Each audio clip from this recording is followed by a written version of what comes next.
The wallet on the cold pavement. There's a particular kind of cold that settles over Boston in November.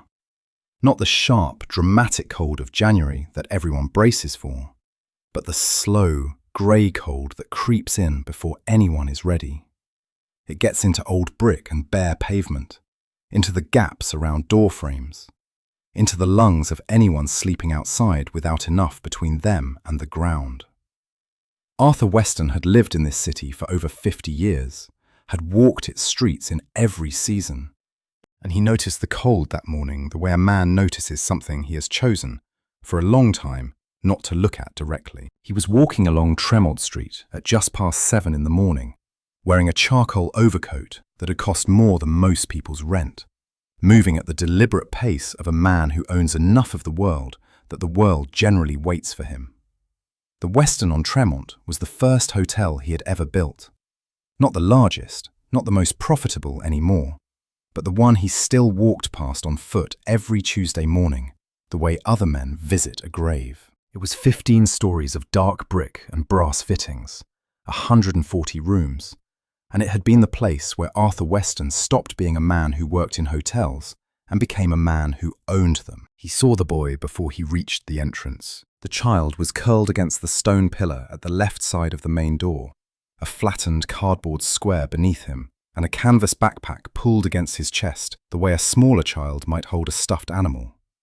He was wearing a grey sweatshirt that said Boston Public on the front in cracked letters, jeans that were at least one size too large, and sneakers that had been white at some point in their lives.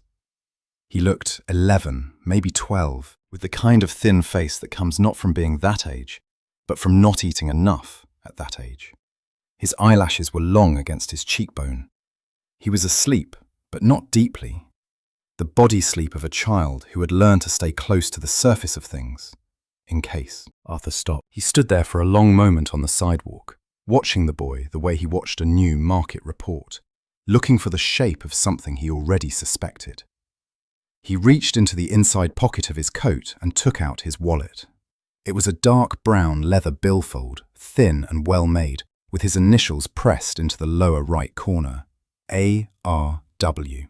Inside it were $400 in cash, $200 bills, 450s, a black Amex card, a Massachusetts driver's license, a business card from a tax attorney in Copley Square, and, tucked into a small sleeve behind the card slot, a photograph.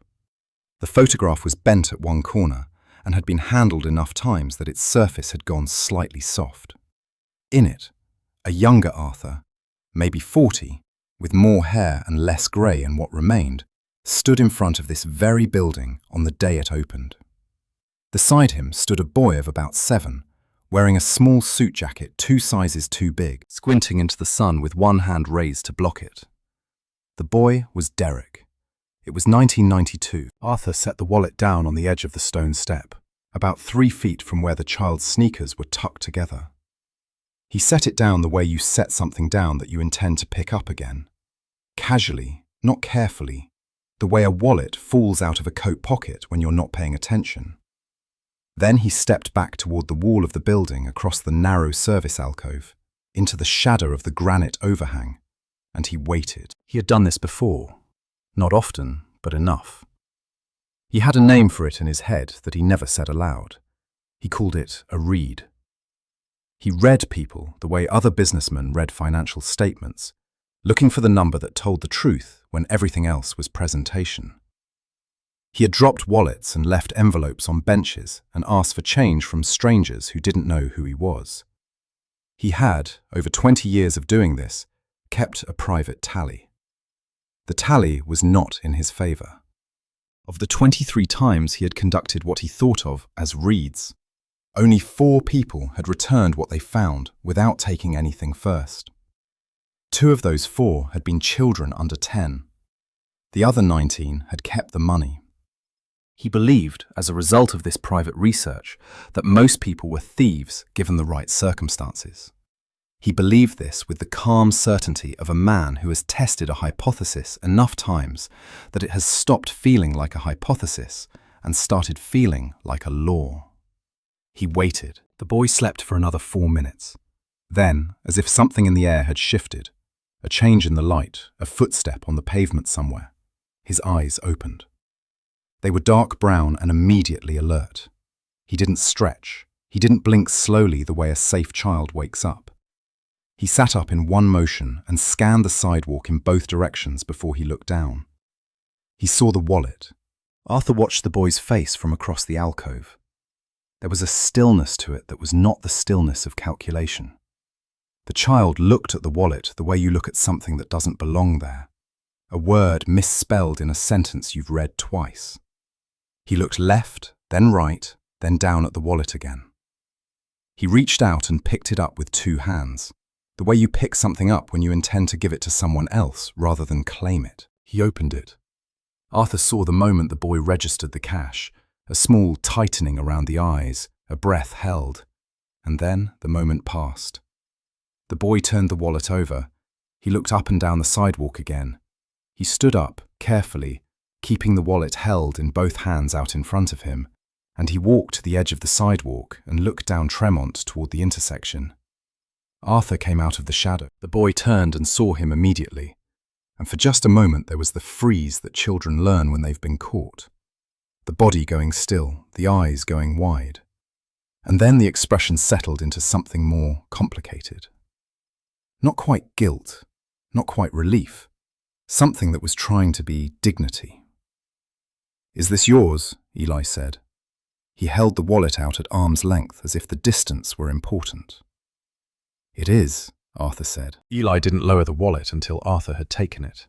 Then he stepped back, both hands going to the straps of his backpack, which he'd slung over both shoulders the moment he stood.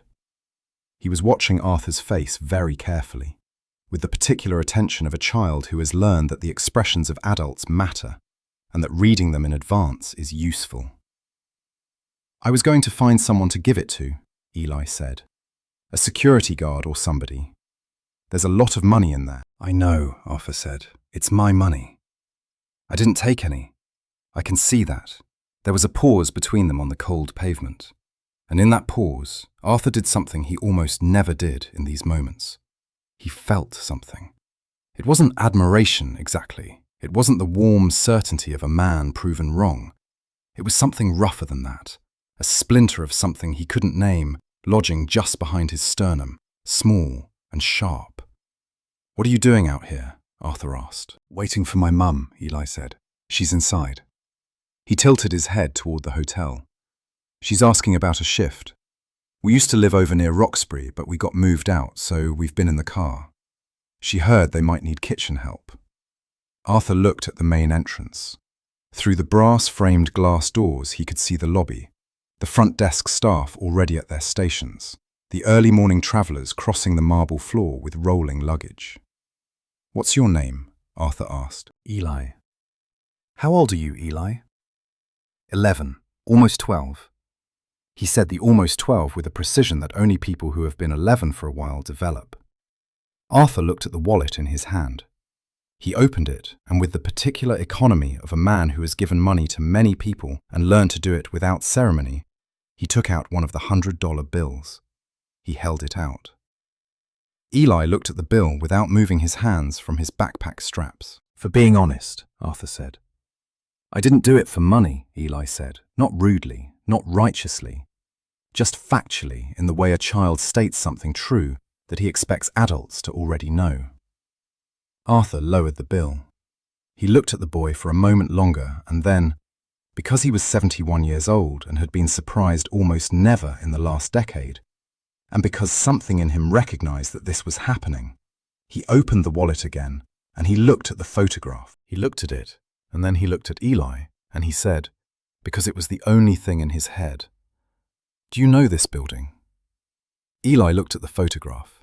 He leaned forward slightly, the way children do when they're trying to see something clearly without touching it. His eyes moved from the photograph to the building facade above them and back again. "That's here," he said. "That's this building." "It is. My mum worked here," Eli said. He said it flatly, without nostalgia, just locating a fact. "A long time ago, before I was old enough to remember. She talks about it sometimes." He paused. She doesn't talk about it like it was a good thing. Arthur looked at the boy. There are moments. Arthur had had very few of them in his adult life, but he recognized them when they came. When a conversation takes a turn that you did not plan for and could not have planned for, and the ground under your feet is still solid but feels, briefly, like something else. Not the solid thing you thought it was, something with give in it. He put the photograph back in the wallet. He put the wallet in his coat pocket. "What's your mother's name?" he asked. "Sandra," Eli said. "Sandra Marsh." Arthur kept his expression exactly where it was. He was very good at this. He had been doing it since long before Eli Marsh was born. "Come inside," Arthur said. "Both of you. It's cold." Here's what I want you to notice about this moment. Arthur Weston walked into that hotel, believing he was the one running a test. He thought he had a read on this boy, on every person, and that the wallet was just the instrument of measurement. He did not yet understand that the instrument had turned around, that the reed was already running, and he was the one being read. The name Sandra Marsh meant nothing to him yet, or rather, and this is the part that will matter later, it meant nothing to the surface of him. The part of Arthur Weston that ran the business, signed the papers, walked the floors. But somewhere underneath that, in the part of a person that keeps receipts long after the conscious mind has filed things away, something had stirred. He just didn't know it yet. Inside, the lobby was warm and smelled of the particular blend of coffee and floor wax and central heating that Arthur had always associated with the early morning hour in a hotel, the hour before the day fully assembles itself. A young woman at the front desk looked up as Arthur walked in and said, "Good morning, Mr. Weston," with the bright, careful attentiveness of someone who had been told that Arthur Weston walked in on Tuesday mornings and that this was the tone to use. Arthur nodded without breaking stride and led Eli to the alcove off the lobby, where the sofas were arranged for guests waiting for their rooms. He sat down across from Eli and they looked at each other in the warmth. "Tell your mother," Arthur said, "to ask for Diane at the front desk. Tell her that Arthur sent her." Eli watched him. "Are you Arthur?" "I am." "Do you work here?" "I own it," Arthur said. "This one and several others." Eli absorbed this without any particular change in expression. It was, Arthur would think later, one of the things about the boy that lodged in him earliest. The way new information settled into Eli without either excitement or suspicion. The way water settles into level ground. He didn't become deferential. He didn't become distrustful. He just updated his understanding and continued looking at Arthur with the same steady attention he'd had from the beginning. "Okay," Eli said. "Your mother will have a job here if she wants one," Arthur said. "A real one. Kitchen is fine, but there are other positions open too. She can speak to Diane." "She's not going to take charity," Eli said, "not defensively. The way you clarify terms before agreeing to something." "It's not charity," Arthur said. "She'll earn it." Eli was quiet for a moment. Then, "Why are you doing this?" Arthur picked up the wallet from where he'd set it on the cushion beside him. He turned it over once. "Because you didn't take my money," he said. "And I don't meet a lot of people who don't." Eli thought about this. "That's a pretty low bar," he said. Arthur looked at the boy, and then, for the first time in a long time, the kind of time measured not in months, but in something more interior than months, Arthur Weston almost smiled. "It is," he agreed. "It's a very low bar." Sandra Marsh came out of the manager's office 20 minutes later, and when she saw her son sitting in the lobby sofa, across from an older man in a charcoal coat, her face went through about 4 expressions in 2 seconds. Arthur stood when she approached. She was a woman in her mid-30s, with the same dark eyes as her son, and the bearing of someone who has learned to hold herself together in public because falling apart is a luxury she cannot currently afford. "This is Arthur," Eli said. "He owns the hotel." Sandra looked at Arthur. He could see her recalibrating, the way a person recalibrates when the shape of a situation turns out to be different from what they walked into. He said you could talk to Diane, Eli added, about a real position. Sandra looked at her son for a moment, and something passed between them that Arthur recognized as the specific, compressed communication of people who have been in difficulty together long enough that they have developed a shorthand for it. A language made of small looks and pauses that means things like, "Is this safe?" and "Do you trust this?" and "What do I not know yet?" Eli gave a small nod that meant something specific, and Sandra turned back to Arthur. "We don't need favors," she said, not unkindly.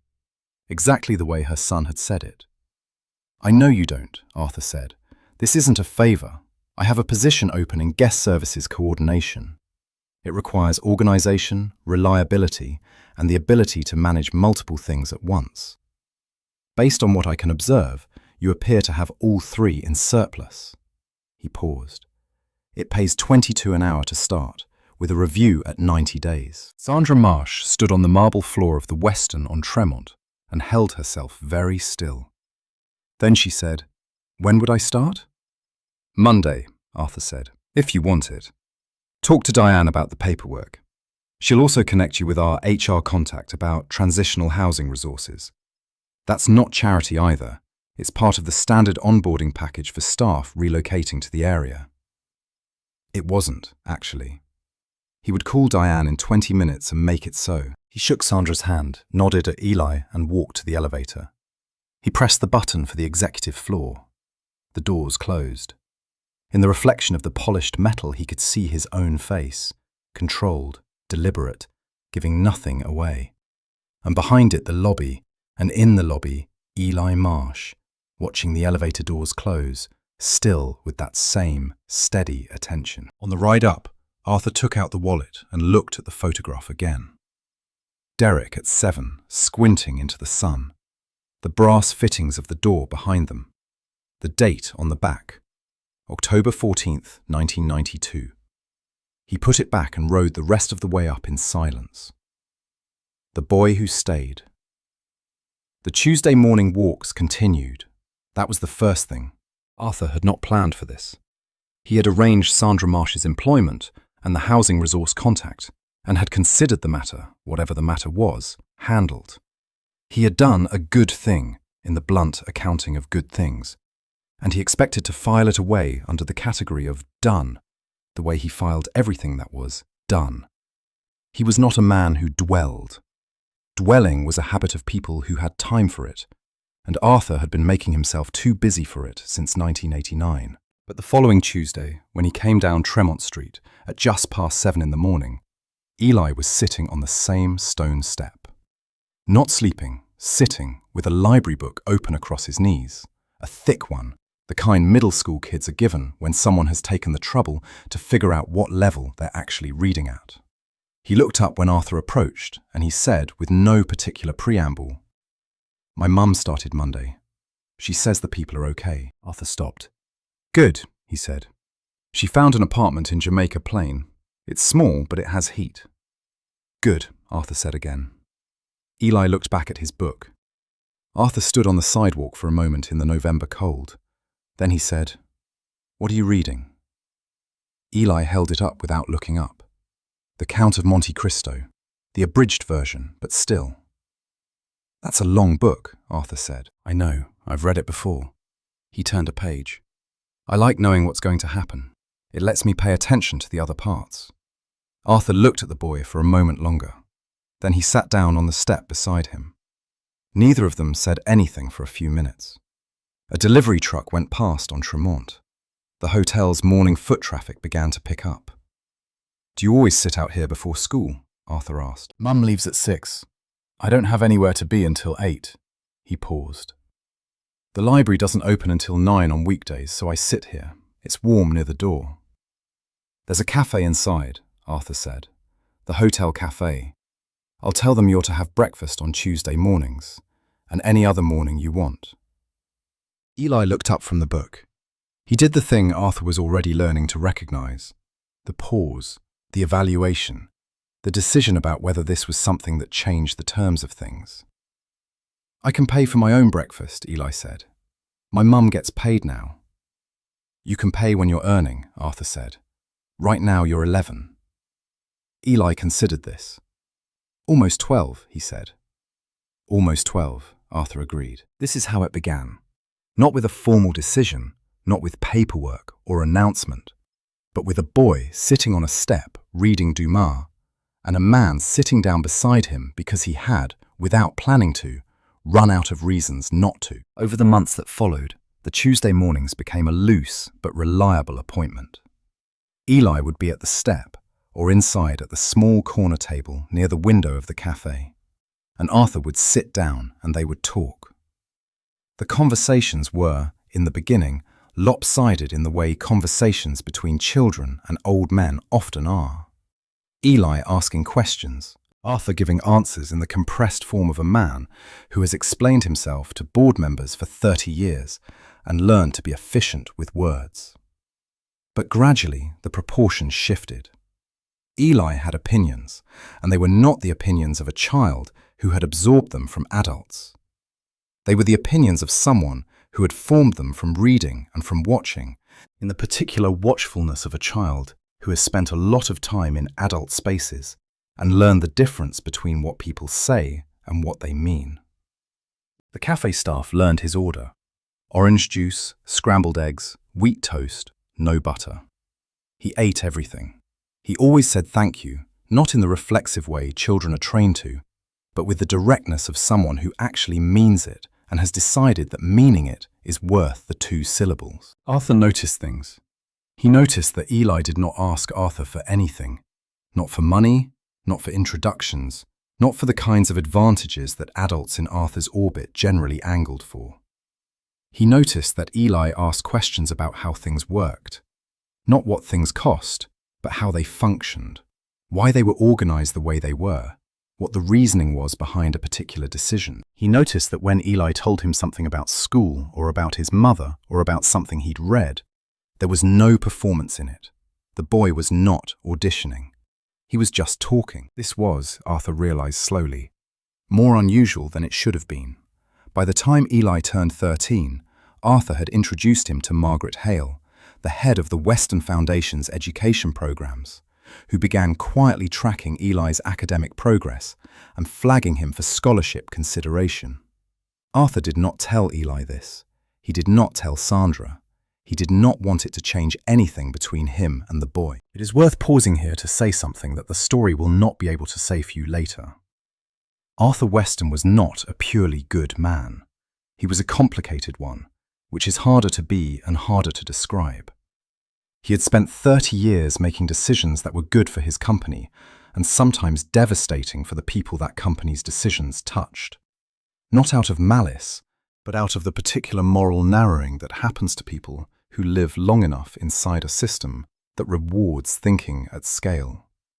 He had missed Derek's school plays and Derek's graduations and Derek's first marriage and much of Derek's childhood. Not because he didn't love his son, but because he had a very specific and very damaging idea about what love required of a father, which was that the father become rich enough to protect everyone, and that becoming rich enough was a full-time project. He had been wrong about this. He had not yet, as of the beginning of this story, fully understood that he had been wrong. Derek Weston was 44 when Eli Marsh turned 13. He was taller than his father, with Arthur's jaw and none of Arthur's patience. And he had been working inside the Weston Group since his late 20s, with the combined energy of someone who is genuinely capable and someone who needs, constantly, to be acknowledged as such. He had a vice president title and a real but circumscribed area of authority, and a lingering resentment toward his father that he expressed as operational disagreement, challenging Arthur's decisions in meetings, questioning strategy in front of subordinates, doing the small, persistent things that a person does when they are trying to prove something they feel they should not have to prove. He met Eli for the first time at the company's winter reception, held that December in the ballroom of the Western Back Bay. Eli was there because Arthur had brought him, not as a guest exactly, but in the vague way that Arthur had started doing things with Eli that he didn't explain and didn't need to explain, because he owned everything and answering for himself to his staff was not something he spent energy on. Eli was standing near the appetizer table, wearing a sweater that Sandra had clearly ironed, holding a glass of sparkling water, and watching the room with that same unhurried attention that Arthur found so particular and so recognizable in him now. Derek came to stand beside Arthur and looked at the boy. "Who is that?" Derek said. "A kid I know," Arthur said. Derek looked at his father with the flat, careful look of a man who has learned to read his father's silences and does not always like what he finds in them. "What kind of kid do you just know, Dad?" "The kind that returns wallets," Arthur said, and moved off toward another conversation. Derek crossed the room to Eli. Arthur watched from a distance. He couldn't hear what was said, but he could read the body language. Derek's easy, dominant posture, the glass held loosely, the chin slightly lifted. Eli's steadiness, the way he didn't shift his weight or look for an exit. After about 3 minutes, Derek walked away.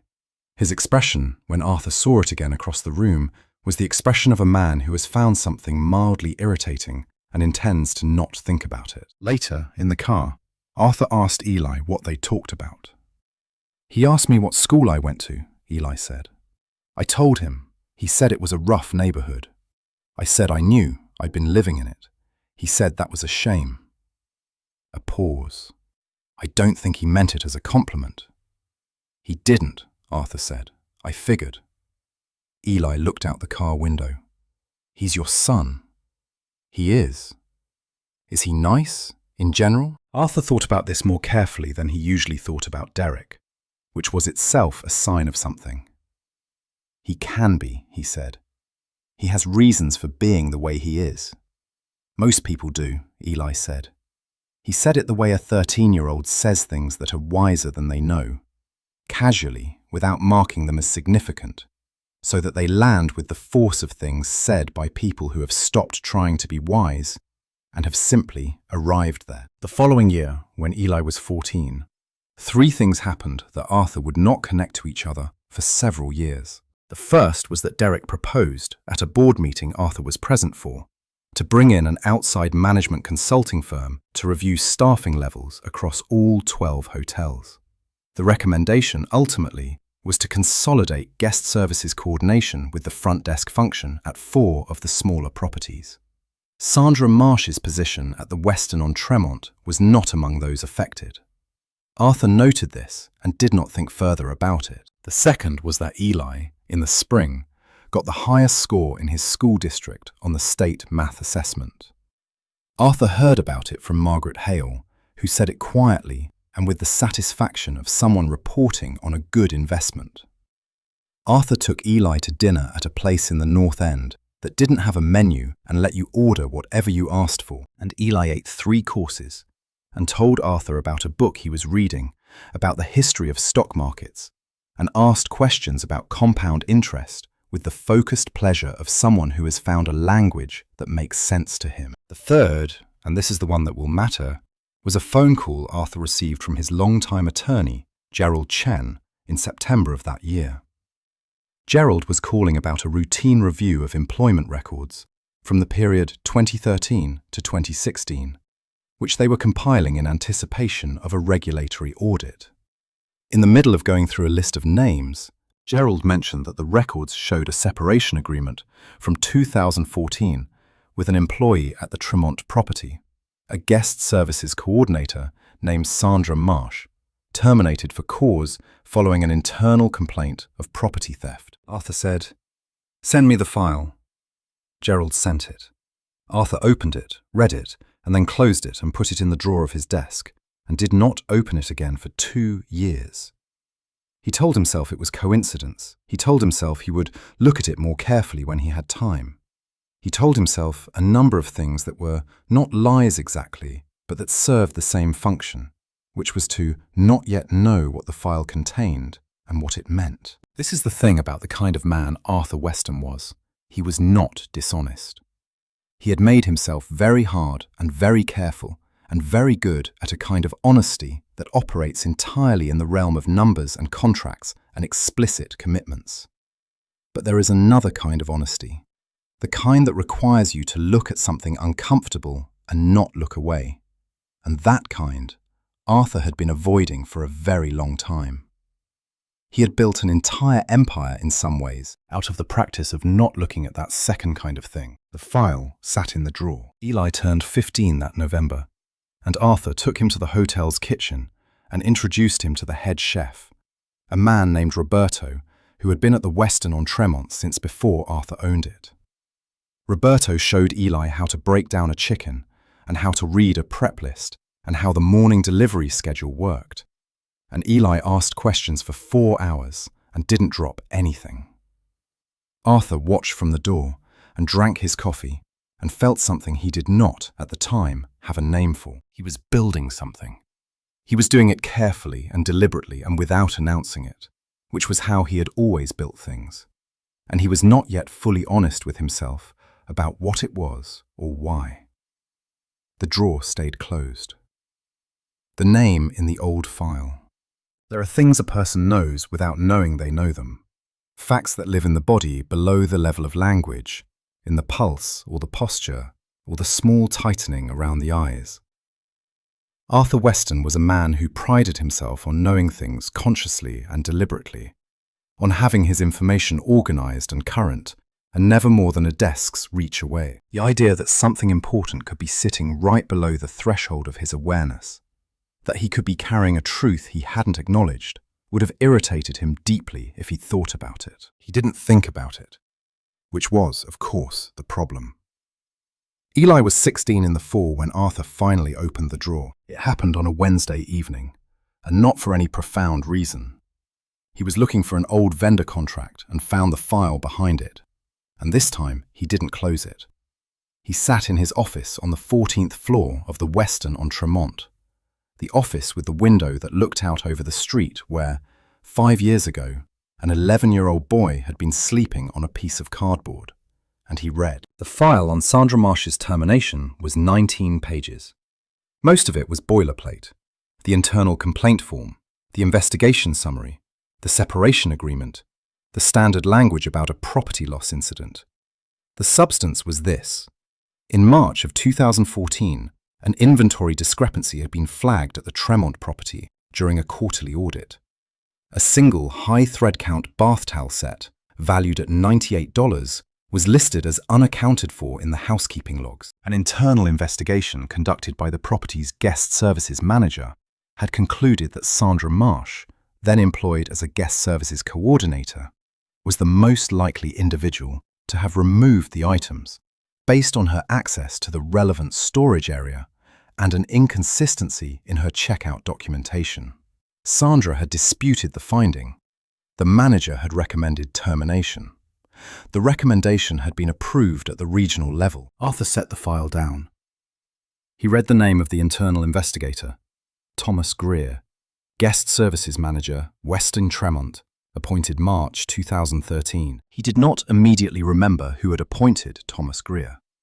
But he opened his personnel database and he found out. And when he found out, the folder stayed open on his desk for a very long time. Because the answer was this. Thomas Greer had been recommended to the Tremont property manager by the Westin Group's senior VP of operations, who at the time, March 2013, was Derek Westin. Arthur sat with this for longer than he had sat quietly with anything in years. Outside the window, the street below was doing its evening business. The lights of Tremont Street reflected off the damp pavement in the early November dark. Thomas Greer had been fired in 2018, Arthur saw when he pulled the next file. Fired during the post-crisis house cleaning that had followed the agonizing months when Arthur had been recovering from the stroke and trying to understand exactly what Derek had done with the OP authorization. And 3 other personnel decisions had come apart with him. Greer had been let go for a separate matter, misrepresenting operational expenses. He had been paid out and signed a non-disclosure. He was gone. Sandra Marsh had never been compensated. Her file showed a termination for cause. No severance, no appeal outcome, no correction to the record. Arthur closed the file. He sat for a moment. Then he picked up his phone and called Gerald Chen. "I need you to run a full review of the Thomas Greer appointment," he said. and I need it to include any communication between the regional office and Derek's office in the year prior to Greer's start date. I want everything." Gerald paused, the practiced pause of a long-serving attorney who has learned that when Arthur Weston calls in the evening and uses that particular tone, the right answer is not to ask clarifying questions. "I'll have it started tonight," he said. "And Gerald," Arthur said, "I need to know whether Sandra Marsh's termination can be characterized as a wrongful separation under Massachusetts employment law." Another pause, longer this time. "That's a significant question, Arthur." "I know, that's why I'm asking." He hung up and looked at the file for a moment more, and then he put it in a different drawer. Not to avoid it this time, to keep it close. 3 weeks later, he had the Gerald Chen report. 4 weeks after that, he had Gerald's preliminary legal analysis.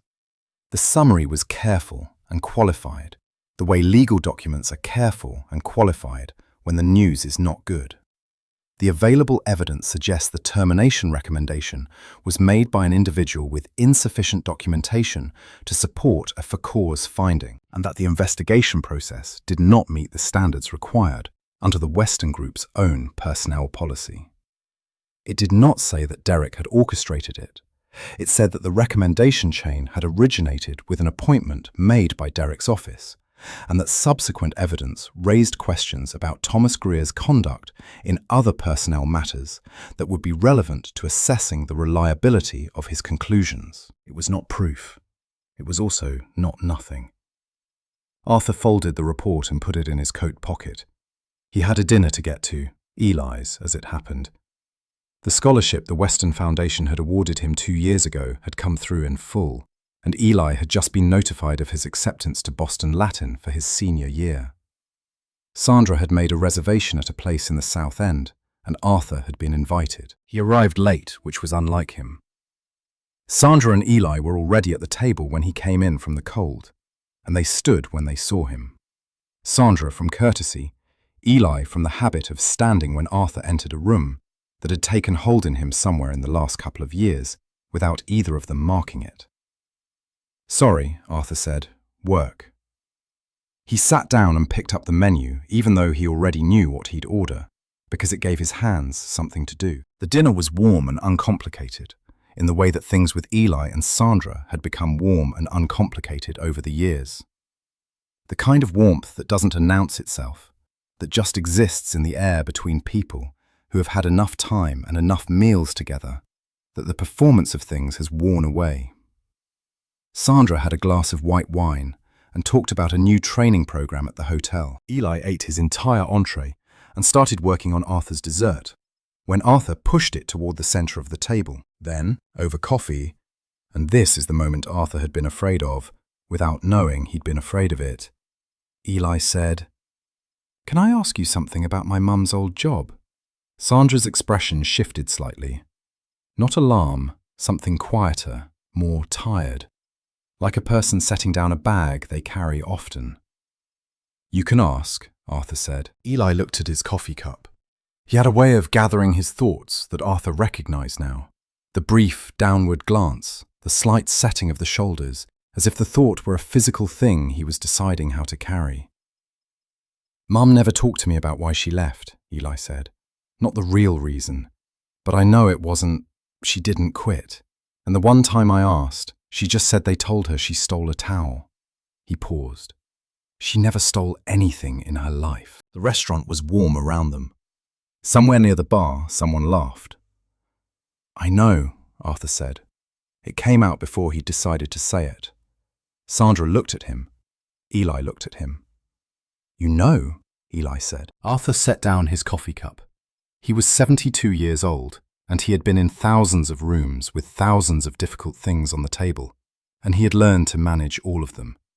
He was not entirely sure he could manage this one, which made it, in the private accounting of a man like Arthur, significant. "I've been looking into it," he said, "for the last several months." The silence at the table was the specific silence of people who have just realized that a conversation they thought was heading in one direction has pivoted to something larger than expected. Sandra said, "Arthur, I want to be clear about something, he said. Nothing I'm about to tell you should feel like it's news I'm in a position to deliver with any comfort. I'm not going to be comfortable delivering it. He looked at Sandra directly. The investigation that led to your termination was conducted by a man whose appointment to that position originated with someone in my company. The investigation itself did not meet our own internal standards, and there was no adequate basis for a for-cause finding. You should not have been let go. The restaurant sounds continued around them. Eli was very still. Sandra said, "Who appointed him?" Arthur looked at her. He had decided, in the elevator on his way to the restaurant, that he would not say Derek's name tonight, that he would tell Sandra what she needed to know about her own situation before he said anything about the rest of it. But Sandra had asked the question directly, and Sandra Marsh had, over the 7 years he had known her, demonstrated a perfect capacity for receiving the truth without being destroyed by it. So he said it. My son put the recommendation through, the manager who conducted the investigation. The silence this time was different. It had a shape to it. Eli said, "Derek." "Yes." "Does he know—" Eli started and then stopped. He rephrased. "Did he do it on purpose?" "I don't know," Arthur said. "I don't know if he knew about your mother specifically or if she was incidental to something else." He paused. "Either possibility is serious." Eli was quiet. He picked up his water glass and set it down again without drinking. "You've known for several months," he said. "Not an accusation, an observation, careful and precise." "Yes." "Why didn't you tell us?" Arthur looked at the boy. The young man, he corrected himself. Because Eli at 16 was not the child on the step anymore, not in any way that mattered. And he said, "Because I was afraid that telling you would change what's between us, and I wanted to understand it myself before I did." Eli held his gaze for a moment. Then he said, "Does it change anything? What you're going to do about the company, I mean?" "It changes a number of things," Arthur said. "Yes." He did not say what things. Eli did not press. Sandra excused herself to the restroom, and for a moment Arthur and Eli sat together at the table in the quiet. "The photo in your wallet," Eli said. "That's Derek." "It is. When he was about your age, when I met you." "Were you close, back then?" Arthur looked at his coffee. "I thought I was doing right by him," he said.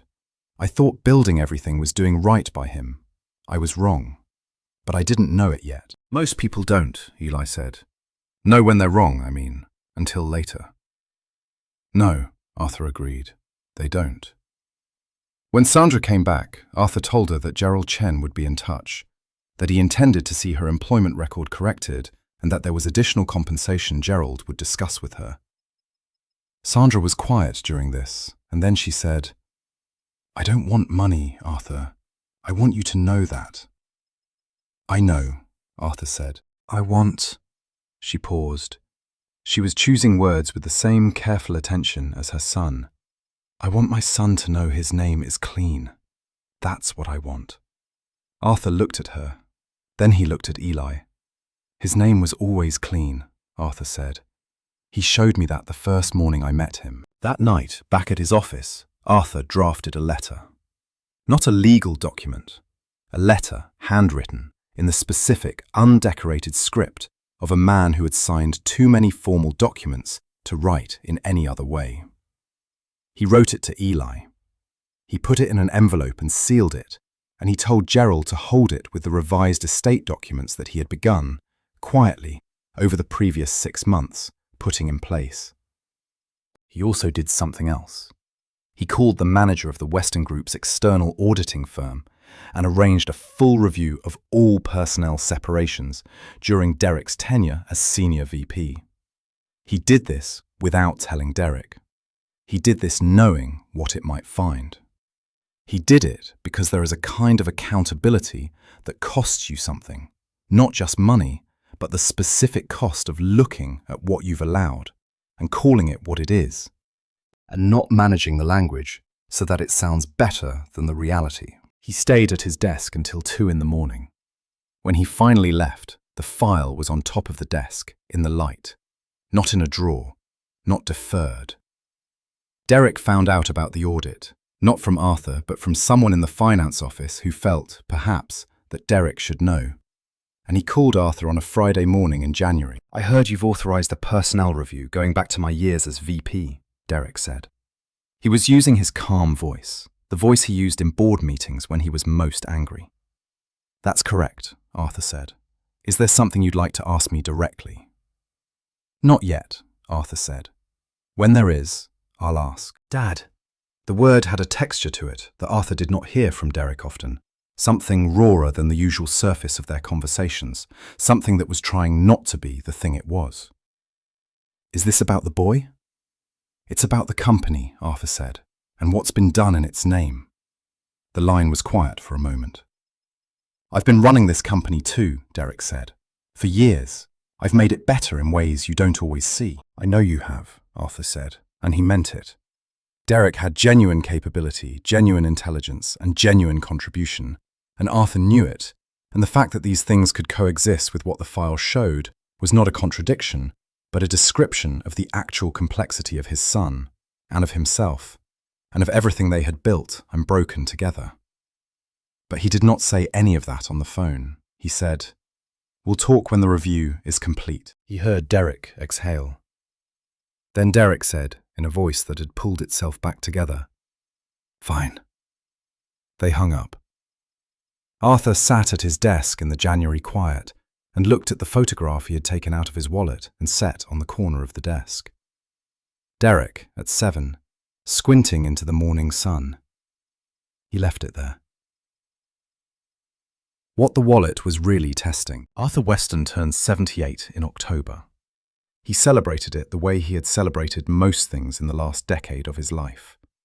Quietly and without ceremony, with a dinner at the Tremont Hotel's private dining room, attended by Gerald Chen, Margaret Hale from the Foundation, 3 long-serving board members, and Eli, who was 22 now and in his final year at MIT on a full scholarship, home for the long weekend. Eli gave Arthur a book, a first edition of the Federalist Papers that he tracked down at an antiquarian bookseller on Charles Street. He presented it without fanfare, the way he did everything, with just. The dealer said Hamilton's copy would have been dog-eared. Arthur had looked at the book for a moment and then looked at Eli and said, "You didn't have to spend that kind of money." And Eli had said, "I know. That's why it means something." And Arthur had put the book on the table in front of him and not moved it for the rest of the evening. After dinner, when the other guests had gone and it was just the 2 of them in the private room, with the last of the wine and the city lights coming through the tall windows, Arthur said, "There's something I want to talk to you about." And Eli said, "Okay," in the way that meant he'd already been expecting something. Arthur told him about the estate revisions. Not all of it, not every number, not every specification, but the shape of it. That the Weston Foundation would be substantially endowed, that the operational control of the Weston Group would be structured in trust, and that Eli would be named as primary trustee. Eli did not say anything for a long moment. "Arthur," he said. "Let me finish," Arthur said. "I need you to understand why, not just what." He paused. He was not a man who made speeches. He was a man who said what needed to be said in the minimum words necessary to say it accurately. "I have thought about this for 3 years.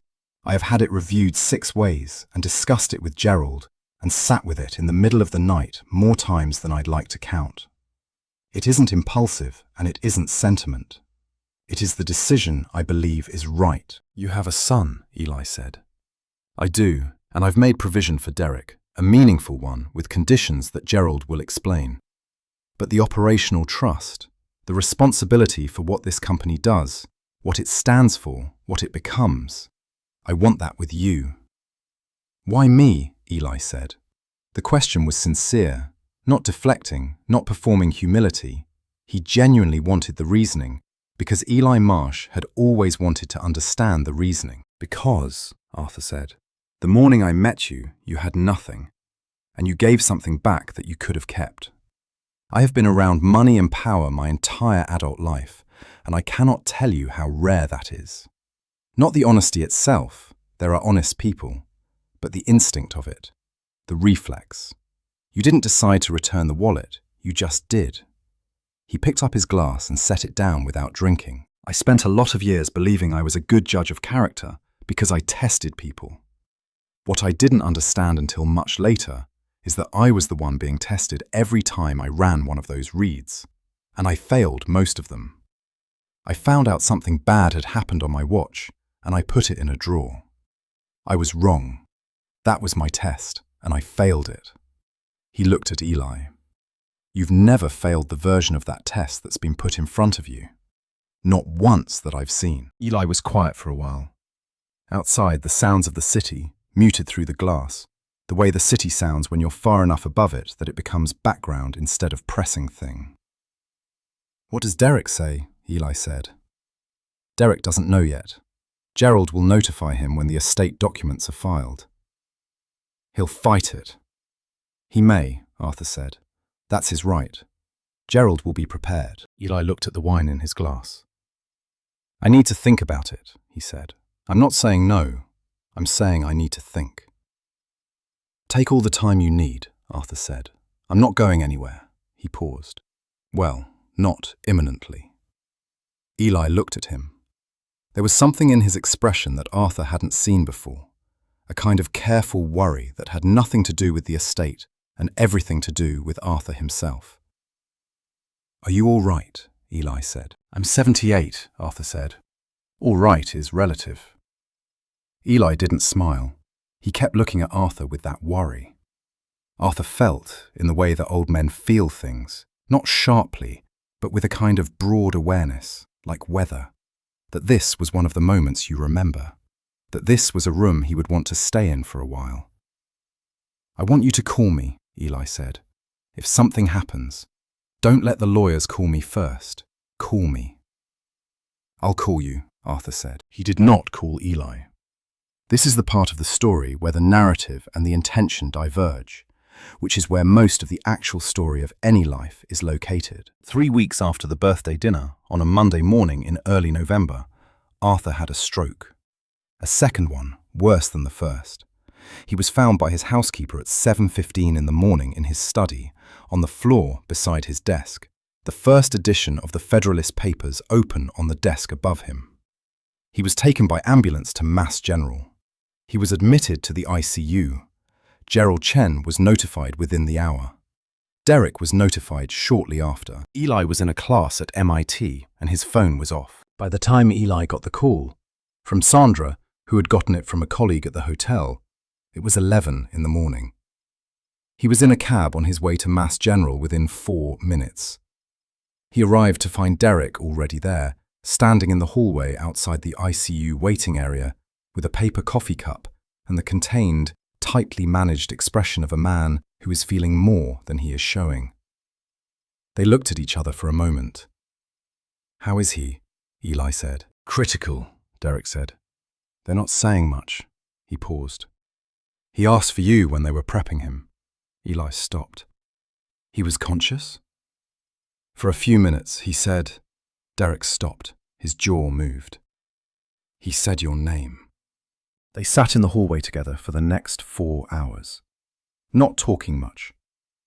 Derek got coffee from the machine down the hall and handed one to Eli without asking if he wanted it. And Eli took it, and they drank their terrible machine coffee in the institutional light and didn't look at each other, and didn't not look at each other. It was, in its way, the most honest thing they had ever done together. At 3:40 in the afternoon, the attending physician came out and said the words that change rooms, that change the shape of the air in a room, that make a hallway into the place where the rest of your life starts, instead of the place you were waiting. Arthur Weston died at 3:17 that afternoon. He had not regained consciousness after the brief moment in the morning. The cause was hemorrhagic stroke. He was 78 years old, and he had built 12 hotels and a foundation and a family that he had also, in various ways, failed. And he had spent the last 7 years of his life doing something that was not quite amends, but was closer to it than anything else he had managed before. Gerald Chen arrived at the hospital at 4 o'clock.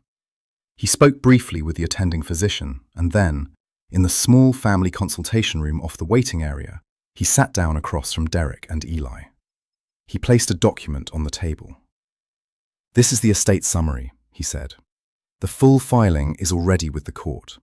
Arthur finalized it 11 months ago." He looked at them both, not settling on either. "I'll give you time to read it." Derek reached for it first. He read quickly, the speed reading of a man who has read legal documents all his life. Eli watched Derek's face. It took Derek about 4 minutes. At the end of the 4 minutes, he set the document back on the table. He looked at Gerald. His expression was doing something complicated, trying to be neutral, not quite succeeding. The muscles around his jaw and eyes working against the effort. "The operational trust," Derek said. "Eli Marsh is named primary trustee." "Correct," Gerald said. "And the foundation, endowed in full." "Yes." "And I receive," Derek consulted the document again, "a structured distribution over 10 years. Not voting shares, not operational authority." He set the document down again. "And a letter." "There's a letter from your father addressed to you separately," Gerald said. "It's sealed. It's yours." Derek looked at the ceiling. It was a long look. The look of a man counting something. Then he looked at Gerald. "I'm going to contest this," he said. "You know that. The basis for undue influence is strong. He had a documented relationship with this individual going back more than a decade. Eli was present at significant decisions, and my father's cognitive state in the last 2 years is a matter of medical record." "You have that right," Gerald said. "I intend to use it." Derek stood. He picked up the sealed letter and put it in his coat pocket. He did not look at Eli. He walked to the door and opened it and stood there for a moment, his back to the room. Then, without turning around, "He asked for you, this morning, when he was still—" The sentence stopped. There was something in the set of his shoulders that Arthur would have recognized. "He said your name first." And Derek walked out. Eli sat in the consultation room alone for a moment after Gerald stepped out to give him space. The sealed letter Gerald had handed him, his own letter from Arthur, separate from Derek's, sat on the table in front of him. His name was on the front in Arthur's handwriting, the same handwriting he had seen on meeting notes and margin comments on reports for years. Compact, undecorated, slightly forward-leaning. He did not open it yet. He sat with it in the quiet of the room, and outside the door Derek Weston had just walked through. There was the sound of the hospital doing its endless business, and somewhere in it the sound of a future that was not yet settled. One lawsuit, one challenge, one man with the money and the lawyers and the injury, real and complex, and not without legitimate ground, to fight for what he believed he was owed. The contest had begun. Eli put the letter in his own coat pocket and sat in the quiet and thought about Arthur Weston, who had tested him on a cold morning 11 years ago, and about the wallet on the pavement, and about the photograph inside it, and about the question the photograph had led to, and about everything that question had eventually uncovered. He thought about a man who had put a file in a drawer, and then, years later, taken it back out. That was the test, he thought, not the wallet, the drawer. And Arthur had passed it. Slowly, at cost, imperfectly, but he had passed it. The inheritance of character. The law offices of Pratt, Chen and Associates occupied the top 2 floors of a building on State Street, and on the morning of the first formal mediation session, the light came through the tall windows the way December light comes through glass in Boston, pale and horizontal, landing on everything without warming it. Eli arrived 10 minutes early and sat on one side of the long conference table, and Derek arrived exactly on time and sat on the other, and between them was Gerald Chen, a court-appointed mediator named Dr. Sylvia Round, and a table that cost more than the first car Sandra Marsh had ever owned. Derek had filed the challenge 3 weeks after Arthur's funeral on 3 grounds: undue influence, diminished testamentary capacity, and breach of fiduciary duty in the trust structuring. His legal team was 4 people, one of whom had argued before the First Circuit. They had a binder, and the binder was thick. Derek looked in the morning light like his father in the photograph from 1992. The same jaw, the same deliberate posture, the same quality of controlled energy that Arthur had always carried into a room. He looked like someone who had been preparing for this for a long time, which he had. "We're not here to relitigate the relationship," Derek's lead attorney said, opening the session.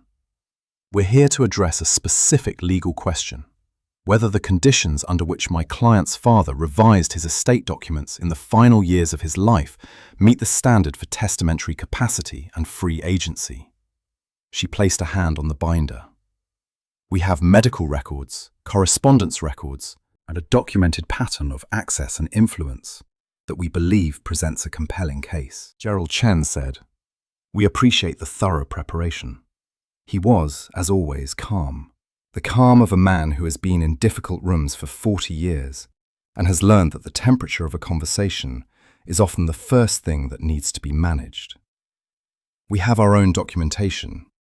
He nodded to his associate, who placed a second binder on the table, smaller but not thin. The mediation proceeded. Derek's team went through their case methodically: the frequency of Arthur and Eli's meetings in the last 3 years, the number of times Eli had been present at business discussions, the records of communications, the medical notes about Arthur's blood pressure and cognitive assessments in 2024 and 2025.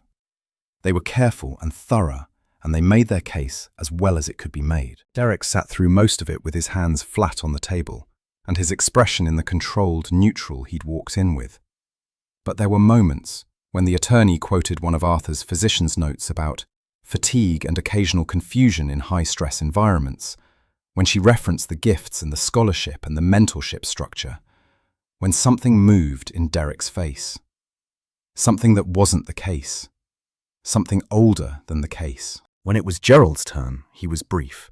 "Arthur Weston revised his estate documents 11 months before his death," Gerald said, "following a period of 3 years of deliberate planning and multiple independent legal reviews. The documents were prepared and witnessed in accordance with Massachusetts statute, with medical clearance obtained at the time of signing." He opened his binder to the first tab. "We'd also like to enter into evidence the personnel audit conducted by external firm Harrington & Associates, commissioned by Arthur Weston in January of 2022, which reviewed termination records from the Weston Group's operational history between 2013 and 2018. Derek's attorney looked up. Gerald continued, calm as ever. "The audit identified a number of irregularities. Among them was the 2014 termination of Sandra Marsh, Guest Services Coordinator at the Weston Tremont property, conducted by a manager whose appointment was recommended by Derek Weston's office, and whose subsequent employment history revealed a pattern of documentation falsification that called into question several of his prior personnel decisions, including the Marsh termination." Gerald set the second page on the table. Arthur Weston's decision to structure his estate in the way he did was not the result of influence. It was the result of information.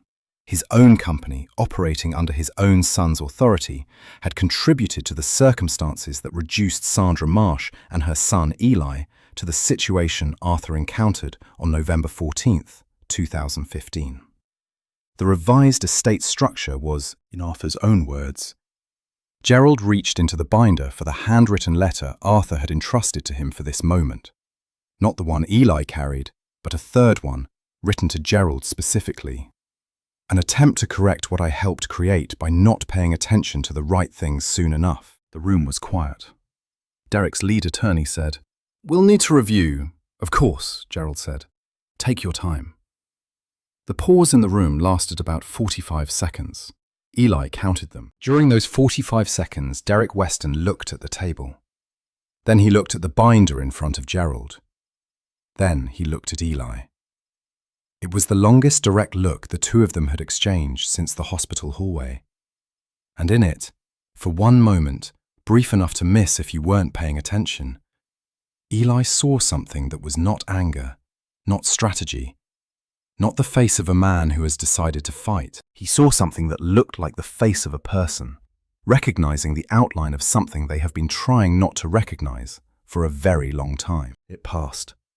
Derek looked away. His attorney said something quiet to him. Derek said something quiet back. Then he said to the room, "We'll take the materials under advisement. We'll schedule a follow-up session." He stood. He picked up his own copy of the documents. He did not make any declaration, did not issue any threat, did not do the thing that Eli had been half braced for. The cold promise of further escalation that Derek Weston was fully capable of, and that would have been, objectively, his right. He walked to the door. He paused at it, not turning around. The second time he had done that, Eli thought, stood at a door with his back to the room. This time, he said nothing. He left. Gerald looked at Eli across the table. Eli looked at the space where Derek had been. Dr. Rand said, "We'll reconvene as needed. I'll be in touch." 3 days later, Gerald called Eli to tell him that Derek's legal team had withdrawn the challenge. The call was brief. Derek had not given a statement. He had not asked for contact. The challenge had simply been withdrawn, and the estate documents had proceeded to probate without further contest. Gerald said, "It's done, Eli." Eli stood in the apartment in Cambridge where he'd been finishing his thesis and looked out the window at the grey December sky and said, "Okay." And then he said, "Is Derek all right?" Gerald paused. "I don't know," he said. "I haven't spoken to him directly. I imagine he will be in time." "He read the letter," Eli said. "His father's letter." "I believe so." Eli thought about Derek at the door. Twice. The silence at the door. Twice. He thought about a man who has been shown something he did not want to see, and has to decide whether to fight it or accept it, and has accepted it. He did not know what that cost Derek. He suspected it cost him something real. "If he ever wants to talk," Eli said, "tell him I'm available." Gerald said he would. The office on the 14th floor of the Weston on Tremont had been Arthur's for over 30 years. After the probate cleared, and after the operational transition had been structured by Gerald's team, Eli was given the keys. He went up on a Thursday afternoon in January, alone. The office smelled like him still. Old paper and good coffee and the faint cedar of the coat closet. The desk was cleared. Arthur's personal items had been boxed and sent as directed to Derek. But the desk itself remained, and the chair, and the window that faced west over the rooftops toward the river. The light at 4 in the afternoon in January was almost horizontal, coming in low and amber, the way winter light comes in when it has nothing to hide behind. Eli sat down in the chair. He sat in it for a long time. He reached into his coat pocket and took out the envelope with his name on it. He had carried it for 6 weeks. He had not been ready before now, and he knew he was ready now because the idea of not opening it had begun to feel like another kind of cowardice. And he had not travelled this far, had not stood in the cold on this sidewalk 11 years ago, had not eaten breakfast in this hotel's cafe on 100 Tuesday mornings, to be cowardly now. He opened it. The letter was 3 pages. Arthur's handwriting, compact and forward-leaning, and entirely his. "Eli, I don't know what order you'll read this in relation to everything else. Gerald knows when to give it to you. I trust him to read the moment correctly. I have been trying to write this for about a year, and I keep starting over. So I'll just say it. The morning I put my wallet down in front of you, I thought I was testing you. I thought I was collecting data about human nature, the way I had been collecting it for 20 years. I was wrong about what I was doing. I understand that now, and I want you to understand it too, so that what comes to you from me carries the right weight. Not the weight of charity and not the weight of gratitude alone, but something more honest than either of those. The truth is that you were connected to me before we met. Not in any mystical sense, in the blunt cause and effect sense that I have spent too long in business to discount. My company, under my watch, contributed to your family's difficulty. I did not know it at the time. I could have known it if I had paid closer attention to what happened in my name. I did not. That is a failure of mine, not of intent, but of attention, which is the most common way people fail the people they are responsible for. You never asked me for an accounting. You never held what happened to your mother against me, even after you knew. I don't know if that is generosity or simply the way you are built, but either way, I owe you the acknowledgement that I do not deserve the clean slate you gave me. What I am leaving you is not a reward. I want you to know that precisely. It is a responsibility. The company is full of people, good ones, some of them struggling ones, people who need the organization around them to make decisions the way you make decisions, with attention to the actual human cost of things. I trust you to do that. I did not always do it myself. I hope you will do it better. There are two things I want you to know about Derek. The first is that he is more complicated than he appears, and the complication is substantially my fault. I was a better businessman than I was a father, and he grew up in that gap. The second is that there is something in him, something I saw very rarely but clearly when I did, that is worth being patient with. I am not asking you to befriend him. I am telling you that if you are ever in a room with him and you see that thing, it is real. The photograph from the wallet is with the personal items being sent to him. He should have it.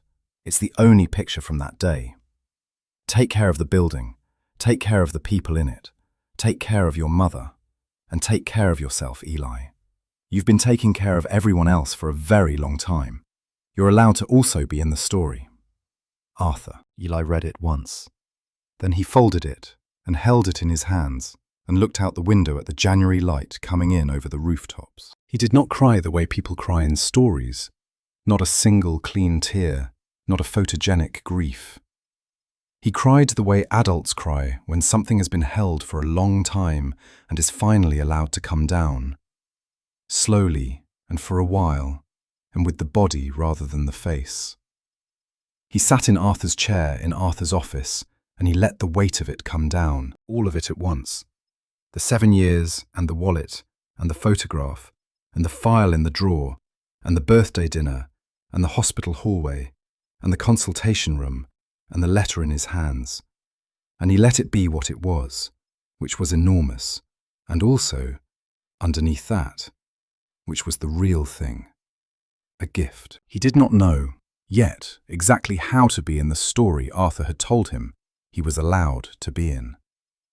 He would have to figure that out, but he knew how to begin.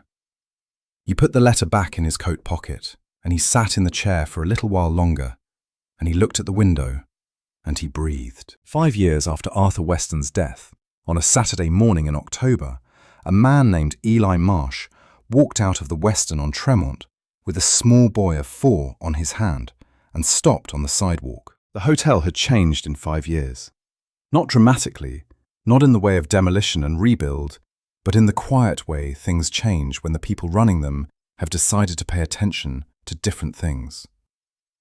The staff turnover rate had dropped by 30%. The foundation had funded 17 community education programs in Boston and expanded to 3 other cities. There was a partnership now with a transitional housing nonprofit that Sandra Marsh sat on the board of, and the Weston on Tremont had a dedicated job training program for people experiencing housing instability, which had, in its first 3 years, placed 64 people in full-time employment, a fact that was not on any of the hotel's marketing materials, because Eli had a constitutional resistance to announcing good things before they had been proven, which was a quality he had in common with someone he was still learning to understand through memory. The small boy was named Marcus. He was 4 years old and had his father's eyes and his grandmother Sandra's stubbornness, and a backpack shaped like a turtle that he insisted on wearing everywhere, including presently on a Saturday morning in October on Tremont Street in front of a hotel he had been inside many times and considered unremarkable. "Why are we stopping?" Marcus said. "I want to take a picture," Eli said. He took out his phone. "Of the hotel?" "Of us, in front of the hotel." Marcus looked at the building with the critical assessment of a 4-year-old who has not yet learned to be diplomatic about his aesthetic opinions. "It's okay," he said. "Highest praise," Eli said, and crouched down beside him. He took the picture. He looked at it. Marcus and him in October light in front of the brass-framed door and the dark brick facade, and the sign above, Western. The same door in the background of a photograph taken 33 years before, in different light, with different people, on the day the building opened. Marcus looked at the phone screen. "Can I see?" Eli showed him. "That's us," Marcus observed. "It is. Who else lives here, before us?" Eli looked at the building. He looked at the door. He thought about a photograph in a wallet, bent at one corner, handled enough times that its surface had gone soft. He thought about a man who carried it in his inside pocket for decades, and what it meant to carry something like that, and what it meant to finally put it down. "Someone who learned to ask the right question," Eli said. Marcus considered this. "What question?" Eli put his phone in his pocket and took his son's hand. "Whether the thing you're testing," he said, "is the other person or yourself." Marcus looked up at him with the expression of a 4-year-old encountering an answer that sounds important, but needs more processing time. "Oh," he said, and then, "Can we get breakfast?" "We can," Eli said. They went in through the brass-framed door, into the warmth. There's a detail I keep coming back to, even now. Arthur Weston carried that photograph for over 20 years. A father and a small boy squinting into the morning sun. He carried it in the same wallet he dropped on a pavement in November, and when the boy who found it asked about the building in the background, Arthur's first reaction wasn't sentimentality or pride. It was stillness. The kind of stillness that happens when something you have been carrying without looking at is suddenly, without warning, looked at by someone else. I think that's what changed him. Not the returned wallet, not the honesty, though that mattered. It was the question about the photograph. It was being seen carrying something he thought was private, and discovering that the thing he was carrying had a shape that someone else could recognize. We talk a lot about being tested. We talk about the wallet on the pavement, the choice at the door, the moment when no one is watching and you find out what you actually are. And those tests are real. Eli Marsh passed every one of them, but I think Arthur's real test was quieter than any of that and harder.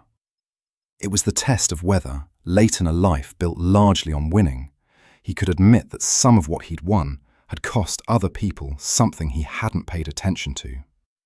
Whether he could open the drawer, whether he could write a letter that said, "I was wrong," without softening it into something more comfortable. Whether he could look at the photograph, the boy squinting in the sun, the building behind him, the long gap between that morning and every morning that followed, and not look away. He passed it. Not perfectly, not without years of delay, but he passed it. Marcus Marsh is 4 years old and asks a lot of questions and wears a backpack shaped like a turtle.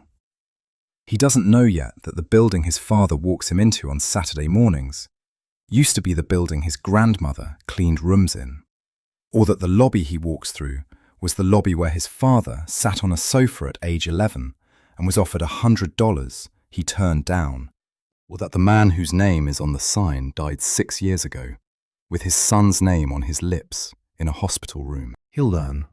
There will be time to tell him. And when he's old enough to understand it, Eli will tell him the whole story. The wallet, the photograph, the drawer, the letter, all of it. And Marcus will probably ask about a dozen questions that Eli won't have clean answers to, which is fine, because the clean answers were never really the point. The point was the question. The point was always the question. If this story stayed with you, if it made you feel something worth feeling, we'd be grateful if you'd share it with someone who might need to hear it. Hit the like button, subscribe if you haven't, and come back for the next one. We'll see you then.